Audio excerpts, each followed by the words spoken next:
Charlotte and I study here at Bournemouth University. My course is called Ecology and Wildlife Conservation, and that's where we learn all about plants and animals and how to save them. Sometimes, to understand more about an animal, we have to look on the inside. Yep, that's right, bones. Bones can help us identify what species we're looking at, but it can also tell us a lot more, like how the animal lived, what the animal ate, and even sometimes how the animal died. Here we have a deer skull and a fox skull from my collection. Can you see any differences? The first obvious difference are these huge antlers on the skull. Did you know that they're made of bone? Some animals change their appearance throughout their life, usually for mating. Antlers like these ones are grown by male deers or stags to fight with other males and win the females. So what about this other skull that doesn't have much obvious features? Well, firstly, we can see it's much smaller than this deer skull. So that narrows down our search somewhat. But one of the most important features to look at whilst we're looking at skulls is its teeth. Different teeth have evolved to help animals eat their favourite foods. Animals that eat meat need sharp cutting teeth to rip the meat, as well as large fangs like we see on vampires called canines to pierce the skin and help to kill the animal. Deer have front teeth to pick up food, lots and lots of munching molars at the back, and no canines. And this tells us this deer is probably a vegetarian.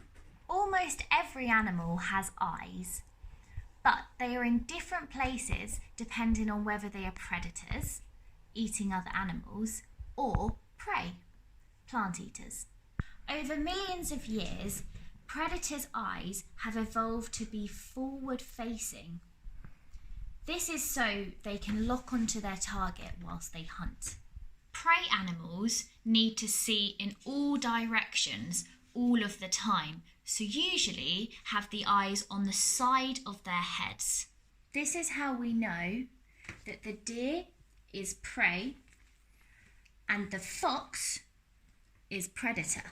Our world has animals big and small that look very, very different from each other. But if we go back, and I mean way back, billions of years, every living thing on this earth comes from just one tiny living organism, and that's known as our common ancestor.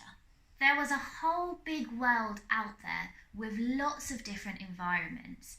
So different animals evolved special skills and features, and that helped them increase their chances of survival. Animals in cold countries, like this polar bear, have thicker fur and lots of fat to keep them warm. Unlike bears in hot countries, like the sun bear, that are much smaller than their Arctic cousins.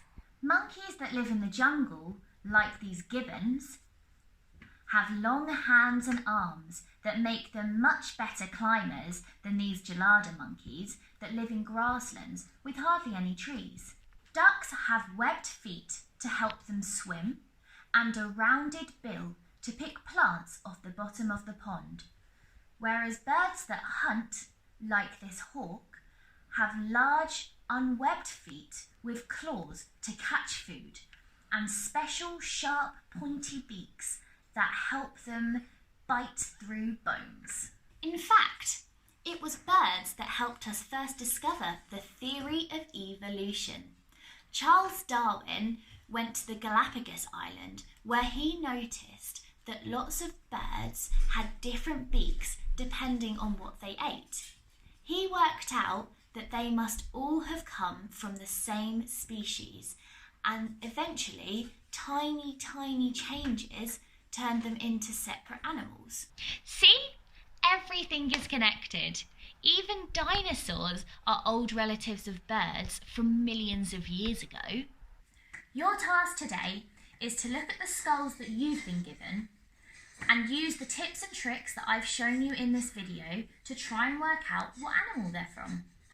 Remember to narrow it down by looking at the size, the eyes, the teeth, and any other features that you see. Good luck, fellow ecologists!